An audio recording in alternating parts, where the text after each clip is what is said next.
Hoy quiero hablar de la parte, ya entrando en este tema, desde que se decreta la independencia, se crea la primera constitución de la República de Venezuela, se crea la Federación de Venezuela, luego pasó a ser Estados Unidos de Venezuela, eh, tratando de imitar e igualar a Estados Unidos de Norteamérica, lo mismo que México, Estados Unidos de México, y otros países, pues. Y resulta que la idea era terminar anexándonos a todo el imperio que se iba a apropiar de todo el continente.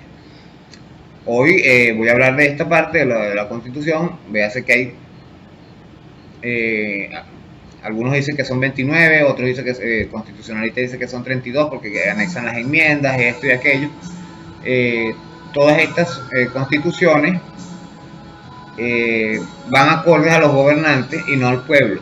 La única que se ha hecho de puño y letra del pueblo, por la opinión del pueblo, refrendada por el pueblo, ha sido la actual, la Constitución de la República Bolivariana de Venezuela. Hoy estamos en una constituyente para actualizarla, y justamente en los videos anteriores estaba diciendo que hay que hacer algunos cambios, como la parte del deber y derecho y justicia. Y con ello hay que enmarcarlo dentro de todo lo que es el contexto, ¿no? No es solo la Constitución, sino el sistema total de lo de vida que nosotros tenemos, dentro de lo cual hay otros renglones, y de ellos voy a hablar justamente. He ido hablando de ellos poco a poco a medida que he hecho estos videos, estos escritos, que estoy convirtiéndolos en videos para quienes no acostumbran a leer. Es más sencillo ver videos. Incluso para los discapacitados, los invidentes, es mucho más práctico el que yo haga el video y lo hable y lo explique. Entonces hoy voy a hablar de Constitución, religión y escuela. ¿Por qué los tres temas juntos? Porque es para que ustedes vean que todo tiene que ver y todo se entrelaza. Dentro de esto voy a mostrarles este libro. Vean el título: ¿Quién mató a Dios? Es una novela hispanoamericana de España, América, seguimos siendo colonia, de Luis Enrique Osorio. Y es muy interesante porque no es lo que dice el título, no todo es lo que parece, sino que este habla justamente de lo que es la guerra federal. Y hay una parte, un extracto aquí en una de estas páginas, una de las del medio, por cierto, que habla de cuando llega un corregidor de esto, un regidor de esto, y dice que cualquiera que vea a X persona en la calle tiene prohibido hasta hablarle. Y entonces uno pregunta, bueno, ¿y es tan malo el liberalismo? Es de entender que Zamora era liberal. En aquella época los liberales eran los revolucionarios, los bolivarianos de hoy en día, y los conservadores eran la oposición. También tenemos acá este libro de Proceso de la Ideología de Miguel Rompedrique, un tío mío, tío político, que tiene un prólogo bastante interesante, ¿no? Algún día la ciencia natural se incorporará. Algún día la ciencia natural se incorporará, la ciencia del hombre. Del mismo modo que la ciencia del hombre se incorporará a la ciencia natural. Habrá una sola ciencia. Karl Marx. Manuscritos, página 153. Este es nada más que la entrada de este libro. Es sobre el marxismo, justamente. Y es bastante interesante. Al igual que este de ¿Quién mató a Dios? Es bastante bueno. De hecho, creo que en este fue que leí una parte donde se habla de que Miranda, mi madre estaba escribiendo eso en uno de sus libros, de historia. Mi madre está publicando también en su página web Aideoas, wordpress.com. No, aideoas.com, creo que ella tiene su derecho de autor. Y ahí está publicando algunos libros de historia bastante interesantes.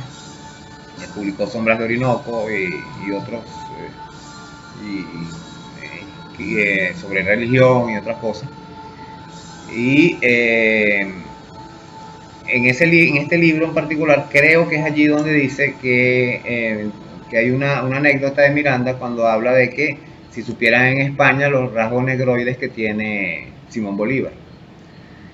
Véase que no es una locura lo que decía Chávez, lo que decimos todos, porque lógicamente al ser Bolívar de la parte española que fue colonizada por los moros, hay una parte un poco más de rasgos menos perfilados, menos nórdicos. Ahí también vi una foto de lo de la máscara que se le hizo al Libertador con yeso. Y entonces yo le explicaba a la persona que lo estaba poniendo, ¿no? Porque él lo ponía de manera racista. Y yo le explicaba, mira hermano, si usted se acuesta y no pone resistencia y le ponen una máscara de yeso que es bastante pesado encima, la nariz, que es bastante endeble, tiende a hundirse y quedar en el hueso. ¿Ok? Por ende se le va a perfilar la nariz. No hay manera de que una nariz, por más ancha que sea, no se perfile con una máscara de yeso encima. Y no me contestó más. Sencillamente, porque quería verle el tinte racista, como el que le dio Ramos Aluz cuando sacó a Bolívar de los cuadros de Bolívar de la Asamblea Nacional, del Capitolio, y hablaba de que él iba a ver el Bolívar tradicional. Discúlpeme, Bolívar es Bolívar. Usted me va a decir que un dibujito de un niñito de Simón Bolívar, píntelo como lo pinte, no es Bolívar. Bolívar es Bolívar. Es la manera de borrarle de la mente a uno, ponerlo como un hombre blanco, perfilado. No. Olvidémonos del rasgo físico y veamos lo que él hizo. Justamente, ese es el detalle. Tratan de hacernos olvidar lo que se hizo con el rasgo físico. Igual que cuando hablan de burguesía revolucionaria, Bolívar fue un burgués revolucionario. Simple y llanamente. Igual que todos los próceres de la independencia, porque la mayoría, como dije, fueron burgueses, oligarcas, que se unieron a independizarse primero de Francia, y después se dieron cuenta que no hacían nada de independizándose de Francia para seguir siendo ciudadanos de tercera con España, entonces se independizan de España también, Primera y Segunda República. Entonces, vemos que un error de aplicación de la Carta Magna, de la Constitución en particular, es que nos dimos un país laico. Ya hablando del tema como tal, de este escrito que empieza a tocar la parte de religión como un sistema de dominación cultural. Véase que cuando vinieron llegaron con las armas y con la cruz en la mano. Entonces, a punta de plomo nos impusieron a un Dios que no era el de acá. Entonces nos dimos un país laico, pero al mismo tiempo nos hemos hecho los correctivos necesarios de ahí hacia aplicarlo hacia abajo debidamente, sino que estamos trabajando disgregados. ¿Qué quiero decir con esto? La Constitución estipula en el capítulo 4 que el Estado, que la educación debe asumirla el Estado y el hogar en segundo término. Primer término el Estado y segundo término el hogar. Véase bien el orden en que están las cosas. No es que la educación viene de casa, no. La Constitución misma dice que es el Estado el que educa, y en el hogar se soporta la educación, por lógica. Porque no puede educar un padre que no ha sido educado. Y es sencillo. Esto debe aplicarse al menos en la básica hasta la diversificada, pero en primera instancia por el Estado. Otra cosa es la universitaria. ¿Por qué? El punto es que permisamos la educación privada, donde inmediata y de forma casi exclusiva aparecen las escuelas católicas, adventistas, musulmanas, mormonas, etcétera, etcétera, etcétera. Y en ellas se imparten sin idea de nada de controlar las religiones, pero se imparten costumbres, enseñanzas contradictorias a nuestra Carta Magna. Porque, como yo expliqué en un video anterior, para mí las Biblias son constituciones que rigen el sistema de vida de los creyentes de esa religión. Eso es todo lo que es. Simplemente que le adaptaron las leyes dentro del mismo marco, del mismo libro. Entonces, no quiero contrarrestar sus costumbres religiosas, pero no debe permitirse que hayan escuelas que adoctrinen religiosamente a los niños. Por ello, más razón para la eliminación de la educación privada, como se hizo en Finlandia, en Noruega, en estos países, y la educación pública mejoró increíblemente, y por supuesto la desigualdad social también. Esto ha sido la gran falla de la revolución, que iniciamos con esta brillante Carta Magna que no hemos sabido aplicar. Todo ha quedado en la mera idea, porque al hacerse las leyes respectivas seguimos en el mismo sistema eurocentrista, neoliberal, que nos implantaron en la mente, en un chip que nos implantaron, que no nos deja pensar libremente. Repetimos lo que nos enseñan. Yo he venido desde hace tiempo diciendo que mi modo de ver los textos sagrados, Biblias, el Corán, como lo expliqué, son reglas sociales, son constituciones. En Venezuela nos dimos una constitución laica, ¿okay? Libre de religiones, o sea, todas las religiones se aceptan, pero la constitución no obliga una religión, como era en la anterior, que se decía que el país era un país católico, una de las constituciones anteriores.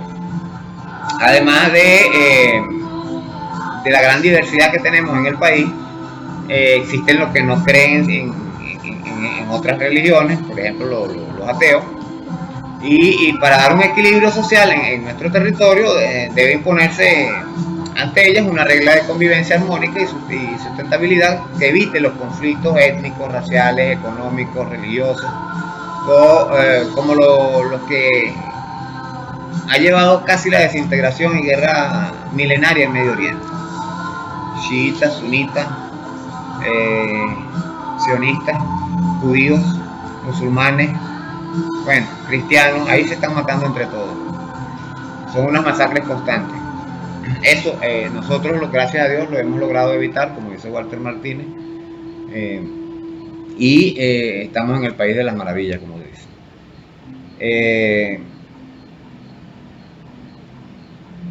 Estas guerras generalmente son propiciadas por las potencias dominantes,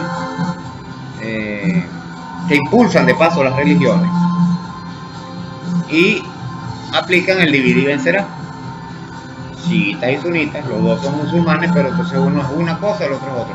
Los hindúes tienen otra cuestión, pues lo tienen por castas y viene siendo lo mismo. Los dividen y entonces los mantienen en guerra total. Así se crean las condiciones para que esto suceda, como en la actual Libia, por solo mencionar un caso emblemático donde hasta la esclavitud volvió. Nosotros debemos resguardar el respeto y la convivencia entre todas las partes. Una vez que se permite entonces la educación privada, se da pie a los clasismos, a los racismos y demás desviaciones que rigen nuestra Carta Magna, porque las religiones sufren el mal de renegar de las otras creencias y además les deja un sitial clasista, sectario, donde se discrimina a las personas que están fuera de estas religiones. En el caso del fundamentalismo es extremo de paso, y los evangélicos tienden a hacer eso, y véanse lo que pasó en Bolivia. Ayer, por cierto, estaban en Estados Unidos, que están las protestas ahorita por haber asesinado a un afrodescendiente, a un negro, y el señor Donald Trump se fue a la iglesia protestante, no sé qué, la iglesia que llaman la iglesia de los presidentes allá, pero para eso tenía que pasar por un parque y le cayeron a plomo y a gases lacrimógenos a toda la gente que estaba allí protestando para que abrir espacio para que el señor presidente pasara con su Biblia en las manos. Véase que las religiones son, ¿qué carrizo tenía que hacer él en esa iglesia? Y él tenía que resolver el problema del país y después vaya a misa. O lleve el cura a la casa a la Casa Blanca y ella que le den su confesión y su misa. Es así que sigo entonces insistiendo en mi propuesta de reforma educativa, donde se cierran estas escuelas como funcionamiento educativo formativo y se les deje como instrumento de uso de inculcación religiosa. Véase que todas estas religiones crean las escuelas en función de inculcar la religión. Aquí en Calabozo hubo un caso de un alcalde que no era católico y su hijo estudió en una escuela católica y entonces le querían obligar a ver religión católica. Él era mormón, como que era la cosa. Y eso fue un problemón grande que hasta cerraron la escuela 15 días por eso. Porque le estaban violentando sus derechos al niño. Sus derechos sociales, su derecho a la educación y sus derechos religiosos. 3 derechos violentados por una escuela. Hasta eso hemos llegado. Que la escuela sea la primera que violenta los derechos del niño. Perdón. Entonces, esto debe ser sin distingo y discriminación. Así los niños aprenden a ser hermanos antes que ser fundamentalistas religiosos. Aprenden a ser hermanos antes de decir que el otro es impío, que muchas religiones que hay que acabar con el impío, que no sé qué. Eso hay que evitar.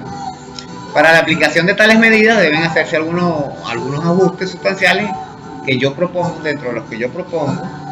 Ojo, voy a enumerar algunos para que vean que yo normalmente no hablo por hablar, sino que hago mis propuestas. Bueno, ya lo habrán visto en algunos videos anteriores, como la parte del deber, derecho y justicia. Por ejemplo, 1. La eliminación total de la educación privada, que obligue, como en Suiza y otros países, a que los más adinerados contribuyan a la mejora educativa y que los niños más afortunados compartan, conozcan y sepan las penurias de los menos afortunados. Así se mejora la sociedad y disminuye la parte explotadora y clasista, racista de la sociedad actual. Las actuales escuelas semiprivadas, porque ninguna es privada, véase que el Estado las subsidia a todas, les da dinero, por ende todas tienen un porcentaje, son mixtas, para decirlo de alguna manera, y aún así son clasistas.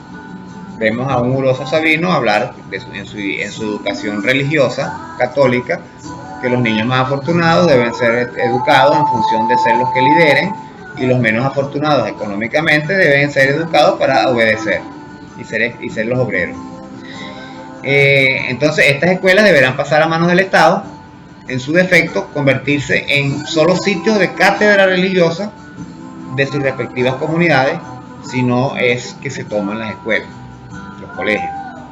Eso habría que analizarlo, porque por ejemplo la Iglesia Católica tiene su iglesia, ellos pueden dar su cuestión de religión allí, como lo hacen con el catecismo, y lo hacen las demás religiones, las demás iglesias también.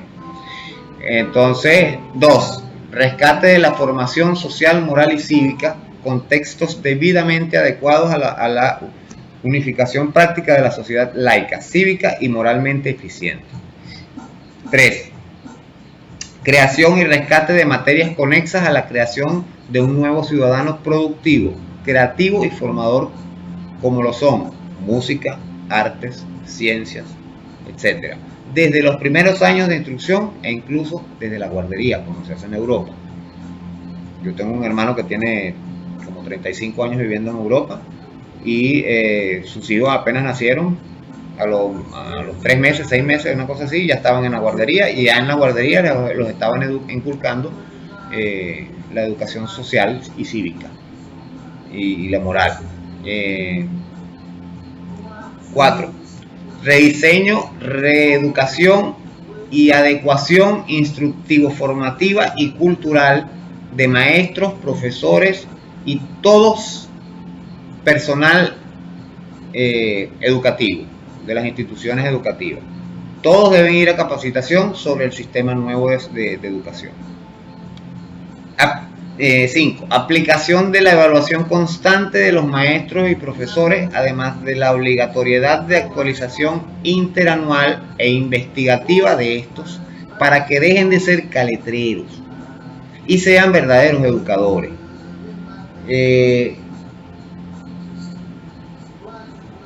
En simple, hay que darles quitarles el 15 y último y darles la vocación. Por ahora los maestros de 15 y último no son rentables realmente para la sociedad, ya que solo están pendientes de irse un paro. De eso hablo más adelante que hablo sobre los elefantes blancos, que son educación y salud, los más grandes. Y explico que los maestros no son rentables para la sociedad porque realmente no están educando. Entonces, lógicamente, después están pidiendo aumento de sueldo, pero es que ellos no educaron a los niños, a sus niños, para que cuando gobiernen les den mejores sueldos. Ellos reciben lo que cada quien recibe lo que merece. Entonces, la aplicación de la enseñanza, el punto 6, la aplicación de la enseñanza de reglas morales estipuladas en nuestra Constitución como derechos, pero que para ser derechos deben comenzar por ser deberes. Es algo de lo que dije constitucionalmente, deber, derecho y justicia, en ese orden. 7. Aplicación a manera social de la pena moral, que se aplica en todo el mundo, como el caso de Berlusconi, que fue puesto a barrer calles en Italia como parte de su pena por corrupción. Y aquí se despotricó contra la medida, como lo había dicho, cuando la Cámara la aplicó. Esta pena debe ser constitucionalmente estipulada para evitar divisionismo de criterios acordes a creencias, clases sociales o religión. Aquí tengo una frase de Aristóbulo que dice: cuando nuestro pueblo falla en conciencia es porque no hemos hecho el trabajo político. El trabajo político es el cambio de la educación que se amerita, que él trató en 2004 y no lo dejaron, que Maduro trató ahorita en 2013. El primer decreto de presidente electo de Maduro fue ese, la restitución de la formación social, moral y cívica, y destruyeron libros en toda Venezuela de la colección bicentenaria. Maduro creó ahorita la Universidad Teológica de los Evangélicos en función de una de las aportes que yo he dado. No sé si fue que le llegó o le llegó por otro lado, o alguien más lo creó, o fue él mismo que lo creó y no uno de sus asesores. Pero eso es algo que yo he dicho desde hace muchos años, que donde educar es formar socialmente al hombre, más la formación solo es darle las herramientas para hacerlo. Y que con las religiones que no están debidamente formuladas, como lo que es el caso de la Iglesia Católica, que tiene su seminario, que es como una universidad teológica, que ellos tienen que ir al seminario, entonces se gradúan en el seminario, y entonces el Vaticano o la Conferencia Episcopal aquí en su defecto, que es la que lo representa, les da como un título universitario que dice que pueden ejercer, y ellos se registran en la iglesia. Bueno, lo mismo se debe hacer con los evangélicos, que ellos se gradúen, que estudien teología, y no que haya una cantidad de curas locos por allí, de pastores locos, inventándose cualquier cosa para meterse una plata en el bolsillo, que es lo que hay. Entonces, he sabido que el Estado tiene la potestad de regular el ejercicio de la profesión para cualquier tipo de licenciatura, como lo es el colegio de ingenieros, el colegio de abogados, igual se puede hacer con las religiones. Entonces, nuestras leyes deben estipular eso.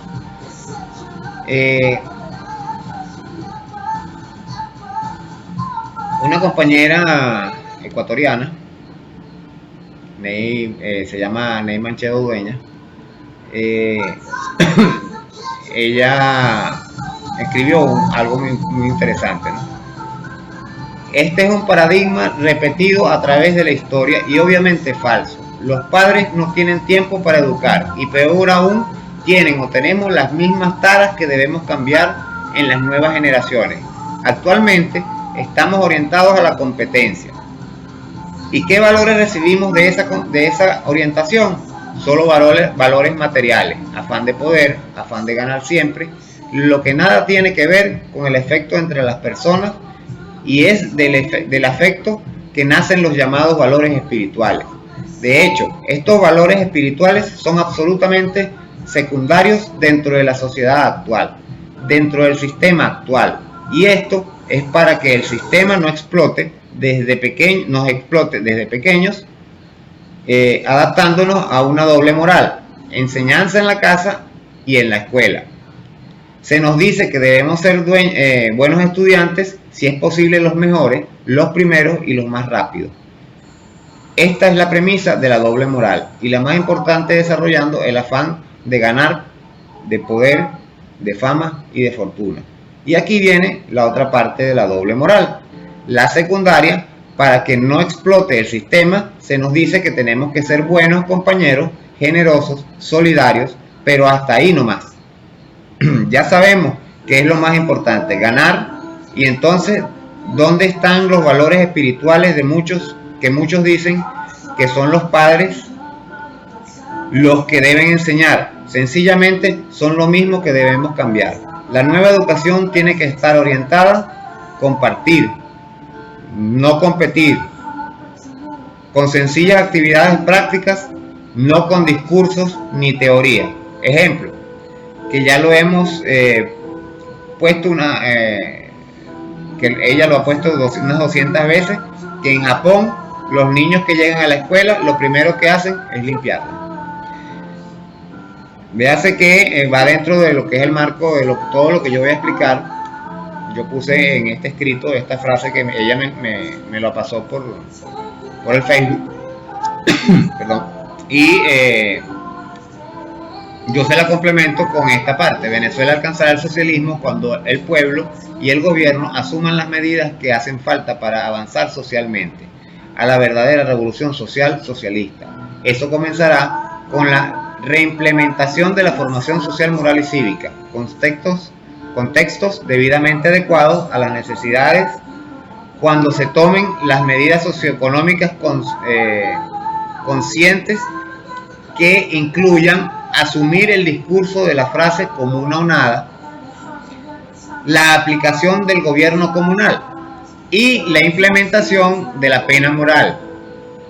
3 medidas elementales para avanzar hacia una verdadera nación libre, soberana y potencia mundial.